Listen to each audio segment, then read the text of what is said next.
In this video, I'll demonstrate resolving the final Japanese short row while working in the round.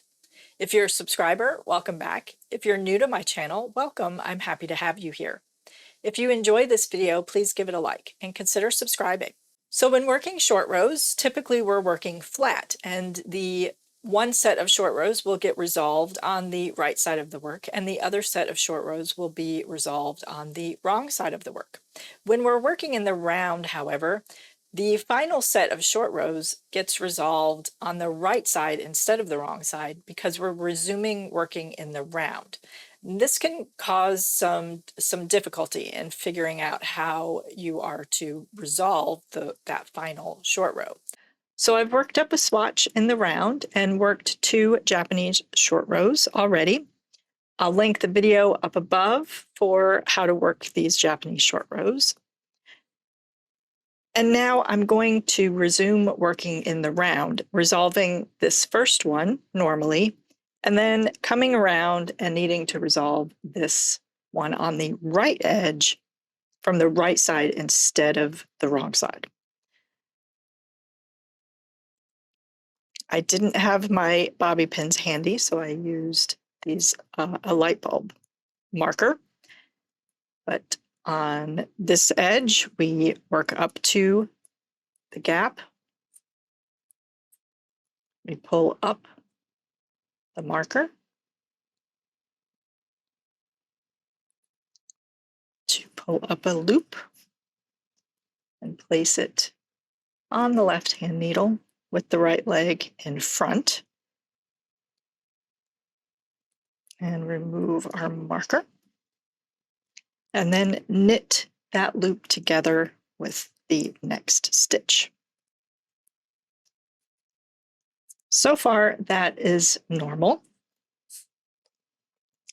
Now I'm going to knit across the back side of my swatch.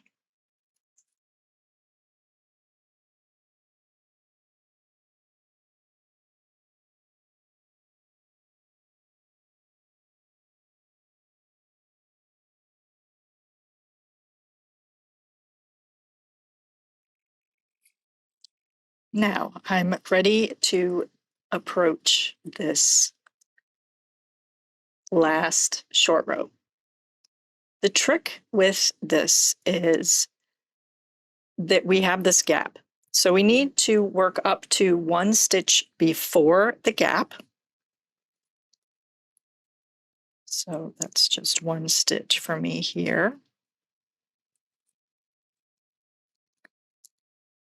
Then we're going to slip this stitch knitwise to the right-hand needle. And now we're going to pull the loop up and place it on the left-hand needle with the right leg in back. It's a little tricky here. Give myself some room. There we go. Like so. And remove the marker. Now I will slip this stitch back, and I'm going to knit these 2 together through the back.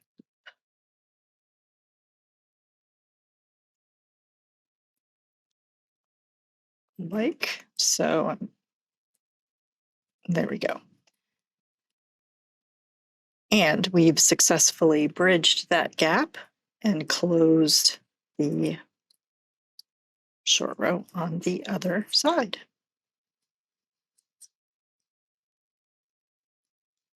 I'll work another set and show you that once more.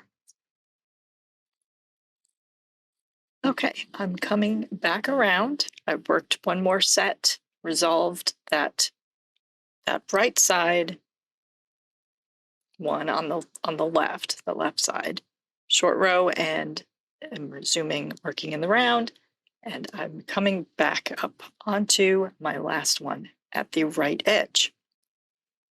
I will work up to 1 stitch before the gap, which the pin is marking a thread in between these 2 stitches. So we want to work up to this stitch to the right of the marked set of 2 stitches and not work this one yet.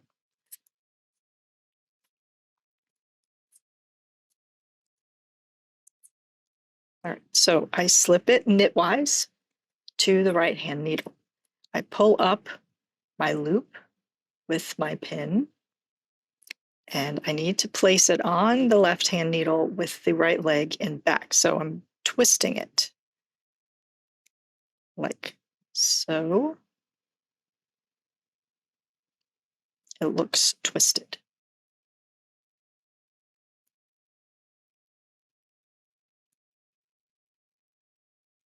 Remove the marker, slip that stitch back, and knit those 2 together through the back.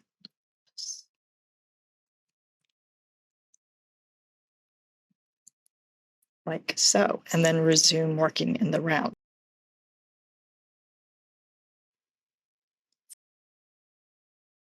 I'll show you what these look like on the wrong side.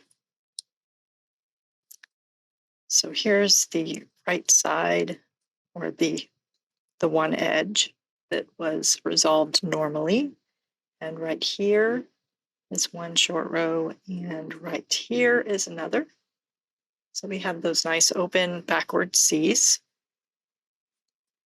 And then on the other edge, where we came back around, one short row is right here, and one is right here, and we have those forward C's that are untwisted and open.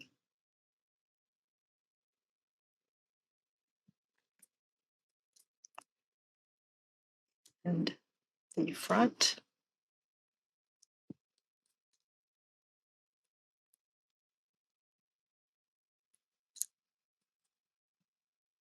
Like so.